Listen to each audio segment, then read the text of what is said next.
In a story that has sparked global debate and drawn sharp lines in the sand, Australia's most talked about soccer team, Flying Bats FC, has clinched a grand final victory after an undefeated season. But this isn't just a tale of athletic prowess, it's a story that has ignited controversy, raised questions about fairness in sports, and shone a spotlight on the inclusion of transgender athletes in women's competitions. The Sydney-based team, which made headlines earlier this year due to the presence of 5 transgender players on their roster, has now added another chapter to their story by winning the Women's Premier League championship. Amid tight security, protests, and a tense atmosphere, the Flying Bats not only secured their title but also reignited the ongoing conversation about gender, sports, and equality. Sunday's grand final at Christie Park was more than just a match. It was the culmination of a season that had already seen its fair share of controversy.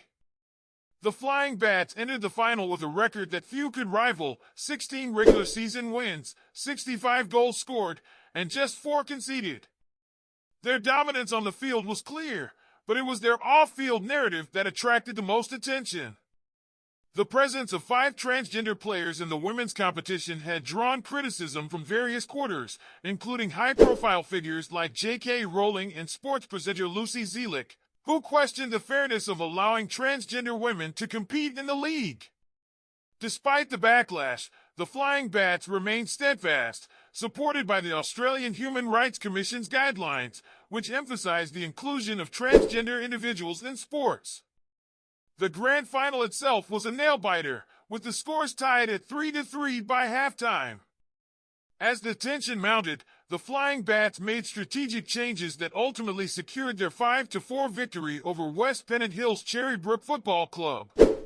The match wasn't without its drama. One of the transgender players received a yellow card, and another was named the best on ground, highlighting their significant impact on the game.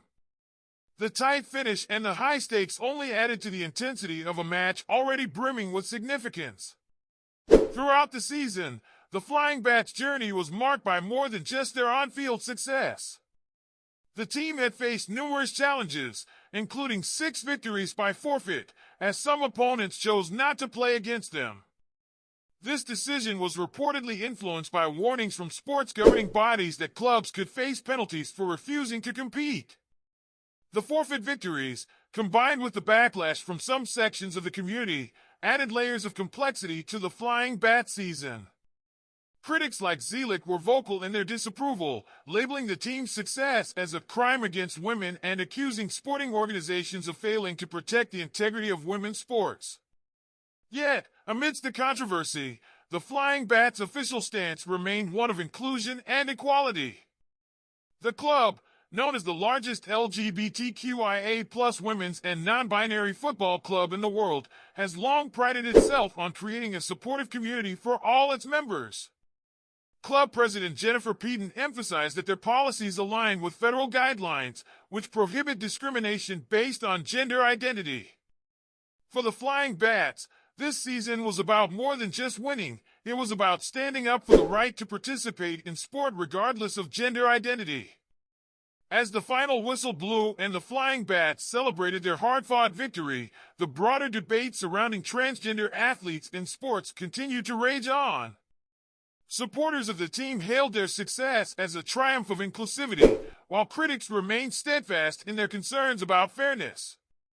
The team's victory, however, was a reminder that the issues at the heart of this debate are far from resolved.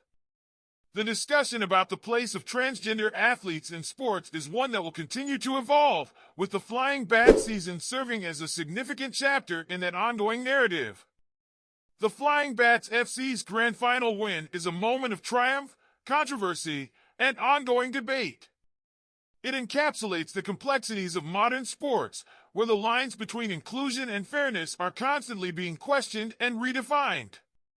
As the dust settles on their historic season, one thing is certain: the conversation around gender in sports is far from over.